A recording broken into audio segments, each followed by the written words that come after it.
Hello everyone, I hope you all are doing well. My name is Khwaish Sharma and today we are going to discuss can UPSC coaching industry be your plan B? Specially after prelims का result मुझे काफ़ी सारी queries and doubt आ रहे हैं कि क्या हमें next attempt जो देना चाहिए उसके साथ साथ हम यूपीएससी कोचिंग में भी काम कर सकते हैं फॉर फाइनेंशियल इंडिपेंडेंस, या क्या यूपीएससी कोचिंग एक सॉलिड प्लान भी हो सकता है। हमें कैसे पता चलेगा हमें कहाँ पे अप्लाई करना है, हमें कैसे जॉब मिलेगी एंड सो ऑन। तो मैंने सोचा एक one stop solution doubt clear करने के लिए वीडियो बना लेते हैं जिसमें हम सारे डाउट क्लियर करेंगे। So before starting a brief introduction about my self, my name is Khwaish Sharma. I've worked with several institutes as faculty, mentor, as evaluator, content writer, content reviewer, and so on. I've taught more than 15,000 students, both geography, environment, and at a few places I've taught current affairs also. So let's start. I hope जो भी मेरा 2 साल का experience है वो आपको help कर सके। सो टॉपिक ऑफ डिस्कशन क्या है, पहले हम डिस्कस करेंगे कि जो भी रोल्स होते हैं जैसे फैकल्टी, मेंटोर के एंड सो ऑन, वहाँ पे पेमेंट कितना मिलता है आपको, क्वालिफिकेशन क्या चाहिए होती है, टाइम रिक्वायरमेंट, अगर आप पढ़ाई के साथ साथ ये जॉब करते हो तो आपको कितना टाइम डेडिकेट करना पड़ेगा फॉर ईच जॉब। सबसे अच्छी बात क्या है कि आज हम यूट्यूब एंड स्टार्टअप्स को भी थोड़ा डिस्कस करेंगे कि कल को अगर आपको खुद का यूट्यूब चैनल बनाना है तो आप कितना कमा सकते हो and so on. Then pros of videos pros of working in UPSC industries and cons of working in UPSC industry. ये मेरा पर्सनल व्यूज़ है कि अगर आप काम करते हो तो उसमें क्या अच्छी बात है क्या नेगेटिव बात है। सबसे important point is this of the video, how to get the job, how to apply. हमें पता कैसे चलेगा कि कहाँ पे जॉब आई है, हमें पता कैसे चलेगा कि हमें कहाँ अप्लाई करना है and so on, and some extra points to remember जो आपको इस इंडस्ट्री में थ्राइव करने में हेल्प कर सकते हैं। So let's start. First is payment, qualification and time requirement. पहले पेमेंट देखते हैं सबका। एज अ फैकल्टी सबसे ज़्यादा पैसा आपको एज अ फैकल्टी ही मिलता है, या तो अगर आपने स्टार्टअप कर रखा है तो आपको सबसे ज़्यादा पैसा मिलेगा, या फिर फैकल्टी। तो फैकल्टी अर्न्स दी मोस्ट। अगर आप बिल्कुल बेसिक से स्टार्ट कर रहे हो, फिर teaching for the first time and आपको कोई बहुत एक्सट्रीम क्वालिफिकेशन नहीं है, एक्सट्रीम क्वालिफिकेशन मतलब कि आपने इंटरव्यू वगैरह नहीं दिया हुआ है या फिर आपने नेट जेआरएफ वगैरह नहीं निकाला हुआ है, तो you can easily get some what मतलब 500 to 800 rupees per hour. Standard है कि अगर आपने प्रीलिम्स भी निकाला हुआ है, मेंस वगैरह दिए हुए, थोड़ा भी अगर आपको एक्सपीरियंस है यूपीएससी में, तो you will gate 1000 rupees per our. ठीक है, दैट मीन्स हर 1 घंटे का आपको 1000 रुपये मिलेगा। एक लेक्चर 3 घंटे का होता है, that means 3000 rupees per day. And अगर आप पूरे महीने काम करते हो तो you can easily, if you work a little bit more, you can easily earn 1 lakh rupees a month. हाँ, अगर आप टॉप नॉच फैकल्टी हो and top notch institute, then you will have a package for around 70 lakh to 1 crore. I hope आप सबको ये मिले एक दिन। Then comes mentor. मेंटोर्स भी 2 टाइप के होते हैं। अच्छा, एक बात याद रखना, यहाँ पे फैकल्टी इन सब में ज़्यादातर फ्रीलांसर्स भी होते हैं एंड फुल टाइम जॉब भी होती है। मैं फ्रीलांसिंग पे ज़्यादा फोकस करूँगी because I know most of you are focusing on UPSC. And freelancer में क्या होता है, कॉन्ट्रैक्ट बेस्ड काम मिलता है आपको। जैसे आपको बोलेंगे कि आपको से फॉर एग्जाम्पल ये 5 लेक्चर्स बनाना है, 10 लेक्चर्स बनाना है, तो इसका पैसा मिलेगा एंड सो तो कॉन्ट्रैक्ट वाइज होता है। तो मैं उस पर्सपेक्टिव से भी आपको डिफरेंस बताती रहूँगी। मेंटोर्स में देखें, अगर हम फुल टाइम जॉब देखें तो फुल टाइम जॉब होती है 4 to 5 आवर्स की होती है एंड आपको यहाँ पे बहुत ज़्यादा फैकल्टी जितना हेडेक नहीं होता, बस आपको जाना है, बच्चों को जो डाउट्स होते हैं समझाने हैं। If you are subject matter expert, अगर आपको एक सब्जेक्ट में एक्सपर्टीज़ है तो आपको ज़्यादातर उसी सब्जेक्ट से रिलेटेड डाउट्स मिलेंगे एंड यहाँ पे भी easily you can earn 60 to 70-80,000 rupees per month for permanent. और अगर आप फ्रीलांसर हो तो फ्रीलांसर में स्टूडेंट पर स्टूडेंट बेसिस पे आपको पेमेंट मिलता है। ठीक है, तो that is again different in every institute. कुछ इंस्टीट्यूट में 50 रुपीज़ पर स्टूडेंट मिलता है for 4-5 minutes if you talk to them, कुछ में 100 रुपीज़ मिलते हैं, तो इट डिपेंड्स ऑन यू। ठीक है, देन कम्स इवेलुएटर्स। इवेलुएटर्स का बहुत ध्यान से सुनना।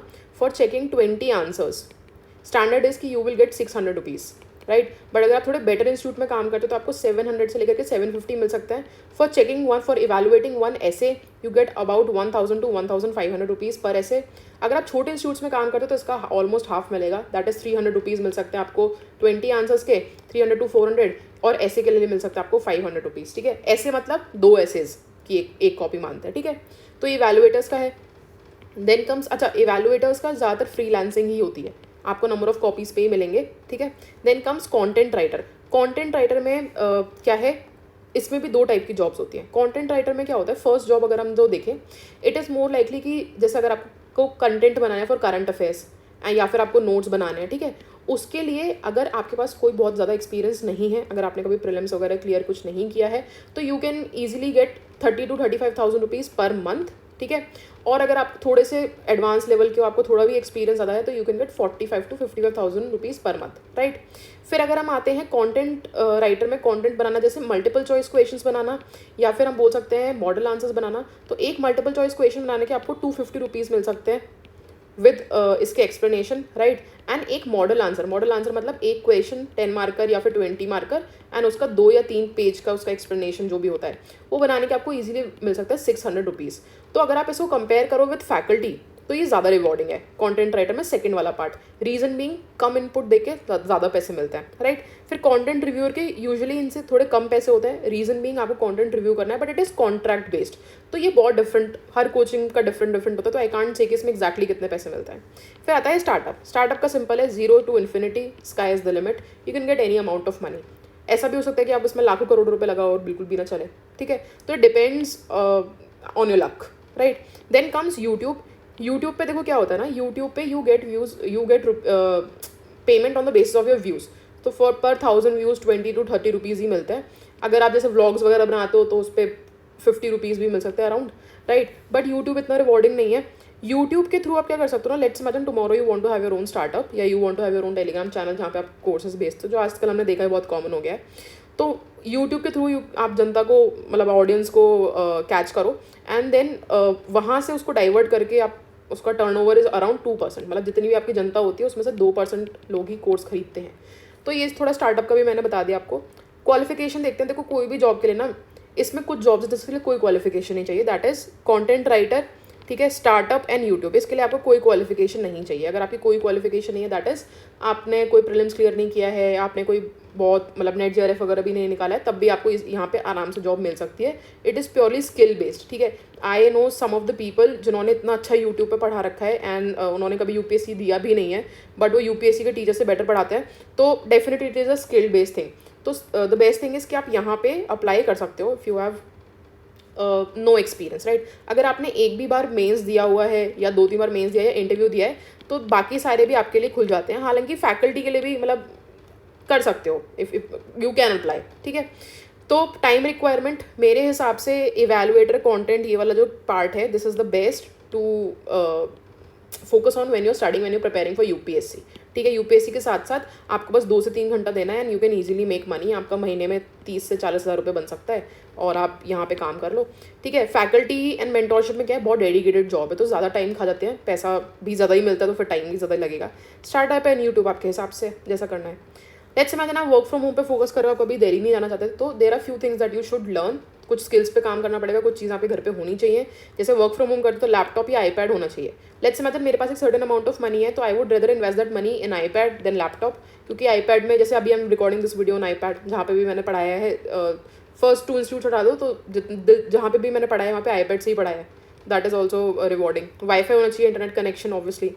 अगर आप फैकल्टी या यूट्यूब अपना खुद का स्टार्ट करते हो, हम फैकल्टी की तरह काम करते हो, तो प्लीज़ स्टडी OBS स्टूडियो। मुझे कोई अच्छी वीडियो मिलेगी तो मैं शेयर कर दूंगी आपके साथ। एंड आपके पास एक माइक और कैमरा भी होना चाहिए, मैं इसका लिंक भी आपको शेयर कर दूंगी on my Telegram channel. Then content writer के, अगर आप कंटेंट राइटर की तरह काम करना चाहते हो तो please work on Google Docs. आपको गूगल डॉक पे काम करना आना चाहिए, कैनवा आपको अच्छे से आना चाहिए एंड AI प्रॉम्प्ट्स वगैरह थोड़े सीख लेना। ये सब यूट्यूब पे मिल जाता है, इसके लिए कहीं जाने की ज़रूरत नहीं है। नाउ फाइनली हम आते हैं what are the pros and cons of working in UPSC coaching industry. इसको मुझे थोड़ा ध्यान से सुनना, ठीक है। दिस इज़ माई फेवरेट, ठीक है। You become financially independent. 2 साल से आई हैव बीन वर्किंग, मैंने कभी भी घर से पैसे नहीं मांगे किसी भी चीज़ के लिए, तो ये चीज़ मुझे काफ़ी इंडिपेंडेंट फील कराती है, काफ़ी सिक्योर फील कराती है कि मेरे पास पैसे हैं, मुझे किसी से पैसे मांगने की ज़रूरत है नहीं। दूसरा, it helps to bridge your gap years, right. तो आपके रेज्यूमे में गैप ईयर्स दिखता है कि आप 3-4 साल से प्रिपेयर कर रहे हो, आप कुछ भी नहीं कर रहे, तो एटलीस्ट मेरे पास दिखाने के लिए ये तो है कि हाँ चलो मैंने इस इंस्टीट्यूट में काम किया है। कल को कोई मेरे पे ये तो नहीं कह सकता कि आपके साल वेस्ट गए, आपने कुछ नहीं किया। It helps in preparation. जैसे से फॉर एग्जाम्पल आप कंटेंट में काम करते हो या फिर आप फैकल्टी की तरह कुछ पढ़ाते हो, तो it literally feels as someone is paying you to study. अब मैंने ज्योग्राफी पढ़ाई तो मुझे ऐसा लग रहा था कि कोई मुझे पैसे दे रहा है पढ़ाने के लिए। मैंने ज्योग्राफी पढ़ाने से पहले खुद पढ़ाई करी, देन ही मैंने किसी को पढ़ाया, तो मुझे सीरियसली ऐसा फील हुआ that someone is paying me to study geography, which is very very rewarding. It will be reflected in your results. उसके बाद पार्किंसंस लॉ है। पार्किंसंस लॉ क्या बोलते हैं कि जब आपके पास टाइम कम होता है, अपने आप को टाइम लिमिट देते हो, तो एफिशिएंसी इंक्रीज हो जाती है। आई हैव सीन, मेरा पर्सनल एक्सपीरियंस है, जो लोग अनएम्प्लॉयड हैं, ठीक है, वर्सेस जो लोग जॉब करते करते प्रिपेयर कर रहे हैं, मेरे हिसाब से इन माई एक्सपीरियंस जो जॉब करते करते प्रिपेयर कर रहे हैं उनकी सक्सेस रेट काफ़ी ज़्यादा है, because they respect their time. उनको पता है कि उनके पास लिमिटेड टाइम है, उसमें उनको बहुत सारी चीज़ें पढ़नी है, ठीक है। Then personality development, obviously you are going to deal with several students, specially अगर आप फैकल्टी एंड मेंटोर की तरह काम करते हो तो आपको बहुत सारे स्टूडेंट्स से इंटरैक्ट करने का मौका मिलता है, उनसे बात करने का मौका मिलता है, आपकी कम्युनिकेशन स्किल्स डेवलप होती हैं, आपकी इंग्लिश बोलने का तरीका बेटर हो जाता है, ओवरऑल आपकी पर्सनालिटी डेवलपमेंट में काफ़ी हेल्प करता है। तो these are the pros of UPSC coaching में काम करने का। And to be honest, UPSC coaching में अंधा पैसा है। यहाँ पे मैंने तो रिसेशन का भी इतना देखा नहीं है, बट द थिंग इज़ कि पैसा अच्छा है, रिस्पेक्टफुल जॉब है, बहुत ज़्यादा रिस्पेक्ट मिलती है। People will call you sir and ma'am, आपसे बड़े बड़े लोग आपको बहुत रिस्पेक्ट से बात करते हैं। Now we will understand what are the cons of working with UPSC coaching industry. सबसे पहले season unemployment and lack of security. तो यहाँ पे सबसे बड़ी दिक्कत ये होती है कि आपको कॉन्ट्रैक्ट बेस्ड चीज़ें मिलती हैं if you are working as a freelancer. तो ज़रूरी नहीं है कि अगर आपको एक कॉन्ट्रैक्ट मिला तो उसके नेक्स्ट मंथ आपको एक और कॉन्ट्रैक्ट मिल सकता है। There is no security. जिस तरह से कॉर्पोरेट वर्ल्ड में या गवर्नमेंट जॉब्स में आपको हर महीने एक सैलरी आती है, ऐसा ज़रूरी नहीं है कि आए। In fact even if you are working as a permanent employee, कोई गारंटी नहीं है कि अगले अगले महीने में they will not kick you out. तो ये थोड़े इशू है यहाँ पे। तो यहाँ पे इस चीज़ को लॉन्ग टर्म में थोड़ा डिस्करेजिंग हो जाता है। Then comes money distract. तो इसको भी समझना ध्यान से। मनी जो होता है ना, इट इज़ वेरी अडिक्टिव। एक बार अगर आपने घर वालों से पैसे लेना मना कर दिया तो फिर आप वापस उनसे पैसे लेने पे नहीं जा पाते। तो it's really hard to give up on jobs, to give up on projects.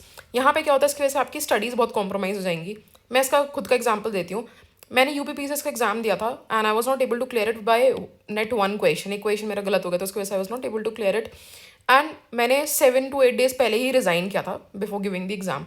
अगर मैंने बहुत पहले ही रिज़ाइन कर लिया होता तो डेफिनेटली मैं उतना अच्छा स्कोर कर पाती है। मैं जॉब नहीं कर रही होती उस टाइम पे, तो मैं डेफिनेटली अपना 100% दे सकती थी, जो कि मैंने नहीं दिया, विच कॉस्टेड मी अ लॉट। तो यहाँ से please learn lesson. Then it comes to exploitation of your mental health.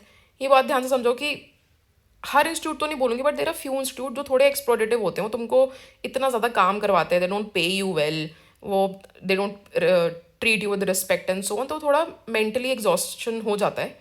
दूसरी चीज़ ये बात समझना कि जो तुम्हारे सीनियर्स होते हैं ना, there people who have exhausted all of their attempts.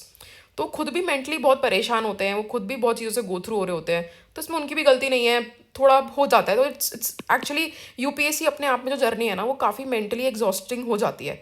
ऊपर से अगर आपकी जॉब भी आपको इतना मेंटली टॉर्चर करे तो वो चीज़ ना तो आपको जॉब में अच्छा परफॉर्म करने देगी, ना ही यूपीएससी में। तो ये चीज़ भी थोड़ा ध्यान में रख सकते हैं।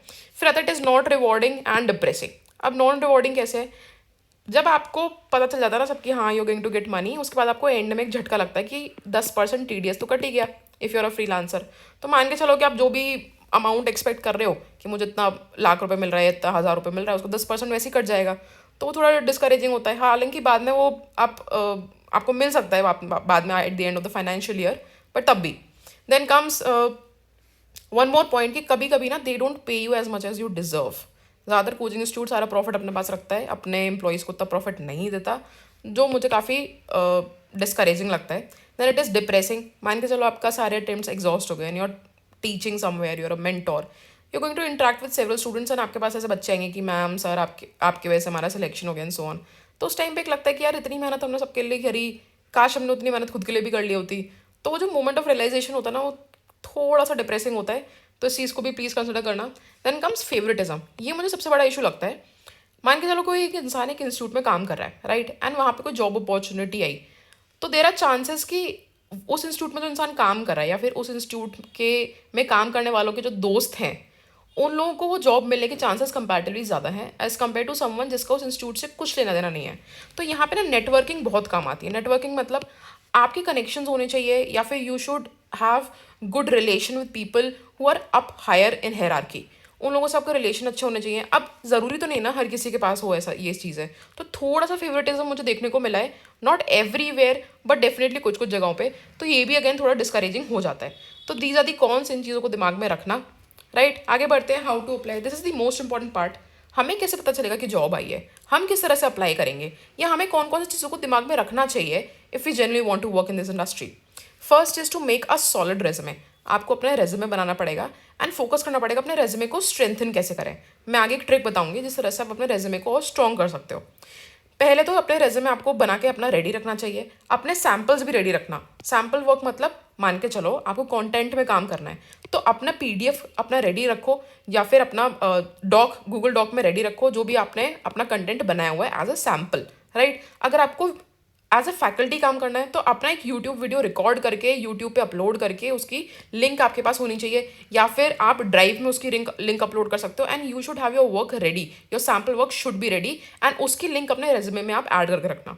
दूसरी चीज़, OBE लैब्स टेलीग्राम चैनल करके एक टेलीग्राम चैनल है। ये क्या करता है ना, पूरे दिन में जितनी भी हायरिंग आती है फॉर UPSC एस्पिरेंट्स उनको अपलोड कर देता है एक ही जगह पे। तो मैंने क्या किया था, मैं शाम को 6 बजे, हर 24 घंटे में एक बार शाम को 6 बजे ये चैनल को चेक करती थी कि इन्होंने कौन कौन सी हायरिंग डाल रखी है, कहाँ कहाँ पे हायरिंग आई है। पहले ये क्या करते थे कि गूगल लिंक को ना, जो गूगल डॉक का होता है, उस गूगल फॉर्म का, सॉरी, गूगल फॉर्म की लिंक शेयर कर देते थे। अब शायद मैंने जो आज चेक किया इनका शायद फॉर्मेट थोड़ा चेंज हो गया, तो प्लीज़ चेक कर लेना। It is not a sponsored video at all. यहाँ पे जो मैंने किया है वो मैं आपको बता रही हूँ।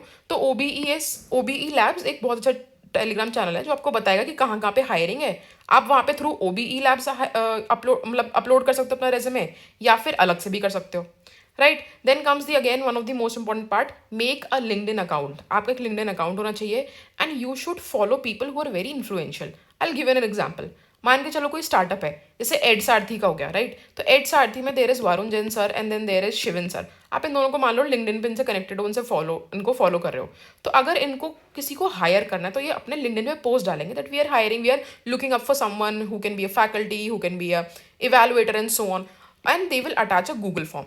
तो if you are following them you can directly apply through them only, right. तो यहाँ पे अपना लिंक्डइन अकाउंट बनाओ, एंड लिंक्डइन अकाउंट से क्या होता है ना, आपकी वैल्यू पता चलती है। इंसान सबसे पहले अगर किसी को हायर करे तो उसका लिंक्डइन अकाउंट ही देखता है, एंड उसमें देखता है कि वो कहाँ कहाँ काम करा है, कहाँ पे उसको कितना experience and so on.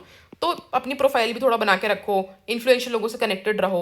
I will also mention my LinkedIn account so that अगर मान लो आपको थोड़ी हेल्प चाहिए हो, I have good connections, I have over 1000+ connections. अगर आपको किसी को फॉलो करना हो तो आप उनमें से कर सकते हो। Then one of the most important part जो मैंने देखा है, it work with several people that I've worked with, reach out to your nearest coaching center with sample। मतलब आपके आसपास, मान के चलो आप किसी छोटे शहर से, आप दिल्ली, हर कोई दिल्ली में तो नहीं रहता, मान के चलो आप किसी छोटे शहर से हो, तो आपके आसपास कोई भी UPSC कोचिंग का इंस्टीट्यूट हो, आप उनके पास जाओ, आप अपना रेज्यूमे लेकर के जाओ, आप अपना सैम्पल वर्क लेकर के जाओ। अगर आप कंटेंट में काम करना चाहते हो तो उसका प्रिंट आउट लेकर के जाओ, एंड सिंपली उनसे बात करो कि अगर आपके पास कोई जॉब अपॉर्चुनिटी है कि नहीं है, right. Then comes keep your sample work ready. जैसे मैंने आपको बताया, अगर आपका वीडियोस बना रहे हो, अपना सैम्पल वर्क अपना रेडी रखो।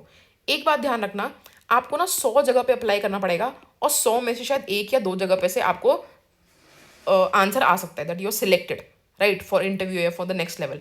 तो एक बात समझ लो, बस आपको बहुत सारी जगहों पे अप्लाई करना पड़ेगा, बहुत सारे रिजेक्शंस भी मिलेंगे, बट अल्टीमेटली कोई ना कोई तो आपको सिलेक्ट कर ही लेगा, राइट।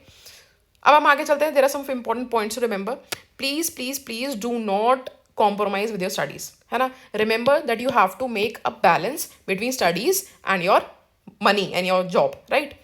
सेकेंड पार्ट है स्ट्रेंथन योर रेज्यूमे। आप अपने रेज्यूमे को कैसे स्ट्रेंथन कर सकते हो। ऐसे इमेजिन करके चलो, यू आर हायरिंग, आप एक कोचिंग इंस्टीट्यूट हो, एंड आपको किसी इंसान को हायर करना है एज अ फैकल्टी, राइट। आपके सामने 2 रेज्यूमे हैं, दोनों ऑलमोस्ट इक्वली हैं, बस एक इंसान है जिसने ऑलरेडी किसी कोचिंग इंस्टीट्यूट में फाउंडेशन कोर्स पढ़ाया हुआ है, और दूसरा इंसान है जिसका कोई भी एक्सपीरियंस नहीं है। तो you will obviously hire someone जिसने ऑलरेडी किसी इंस्टीट्यूट में पढ़ाया हुआ है, एंड उसके पास सारा सैम्पल वर्क भी है। अब आई नो किसी भी बड़े कोचिंग इंस्टीट्यूट में एज फैकल्टी घुसना बहुत ही मुश्किल है, बट किसी छोटे स्टार्टअप के साथ, किसी भी कोई छोटा सा स्टार्टअप हो, वहाँ पे आप as faculty, as mentor, as evaluator, as content writer बहुत ही इजीली घुस सकते हो। इनफैक्ट जितने भी स्टार्टअप्स आपको अपने आसपास दिख रहे हैं, प्लीज़ अपना रेज्यूमे उनको भेजो, अपना सैम्पल वर्क उनको भेजो, वो आपको हायर कर सकते हैं, क्योंकि they want people who have raw skills, who have raw talent and are easy to hire, बहुत ज़्यादा पैसे भी एक्सपेक्ट ना करें। तो इसीलिए मेरा जो मंत्रा है लाइफ का, I believe that big role in small startup is way more valuable than small role in big institute. That means, मान के चलो आपको एक बहुत छोटा सा स्टार्टअप मिला, आप वहाँ पे फैकल्टी या फिर मेंटोर या फिर इवेल्यूएटर के तरह से बहुत इजीली आप सिलेक्ट हो सकते हो। एक बार आपके रेज्यूमे में वो चीज़ें ऐड हो जाएं, वो एक्सपीरियंस ऐड हो जाए, फिर आप बड़े इंस्टीट्यूट में जाओ and then you apply, right. Then it comes to networking. जिस भी इंसान से मिलो, यू नेवर नो कि आप जिस इंसान से मिलने वाले हो या जिस भी इंसान से बात कर रहे हो उसको कितना एक्सपीरियंस है, उसके कितने कनेक्शंस है, वो आपकी लाइफ में कभी भी काम आ सकता है, right. My father always says that कि आप लाइफ में किसी भी इंसान से मिलो तो आप उसे इस परसेप्शन से मिलोगे that you someday you can help them. Don't think कि आप नेगेटिव पर्सपेक्टिव से मिल रहे हो with selfish nature, but networking बनाओ, build good connections, try to talk to people in nice way, don't be rude. And इससे क्या होता है ना, some day if you are in contact with influential people, तो अगर कोई जॉब अपॉर्चुनिटी आती है तो आपके पास एक अपर हैंड होगा, क्योंकि आपकी इमेज अच्छी बनी हुई है and people will trust you. Projects अपने आप चलकर आपके पास आएंगे, right. And the last and the most important thing is learn to say no. कभी कभी क्या होता है ना कि हम पैसे को मना नहीं कर पाते, but the most powerful thing is to say no. बहुत सारे प्रोजेक्ट्स आते हैं, बहुत सारी चीज़ें आती हैं, and you know that these people are not ethical, या फिर these people are not going to pay me enough, या फिर even if they pay me it will compromise my study. तो learn to say no. Projects को reject करना भी सीखो. कभी कभी हम इतना अपने आप को इतना अंडर वैल्यू कर देते हैं ना, हमें लगता है कि ये प्रोजेक्ट आया है, इसके बाद कोई और मिल ही नहीं सकता लाइफ में, तो हमें इसको कर ही लेना चाहिए. ऐसा नहीं है. Learn to say no, right. तो आई होप मैंने जितनी भी अपना इंपॉर्टेंट आपको इनपुट्स दे सकती थी मैंने दिया. अगर कोई भी डाउट हो तो I am going to mention my Telegram ID and my Telegram group. आप उस पर मुझसे कनेक्ट हो सकते हो. The sole purpose of this video is कि अगर इस वीडियो को देख के एक या दो लोग भी फाइनेंशियली इंडिपेंडेंट हो सकते हैं तो मेरा गोल फुलफिल हो जाएगा. और आपके कोई भी डाउट्स है तो आप मुझसे डायरेक्टली पूछ सकते हो. सो आई होप आपके डाउट क्लियर हो गए होंगे. If there is any other doubt let me know. OBE Labs का अपना टेलीग्राम चैनल का मैं सारा लिंक अपने टेलीग्राम ग्रुप पे मेंशन कर दूंगी. यहाँ पे भी I will mention. Other than that, if you have any doubt, I'm always there to help you out. Thank you. All the best.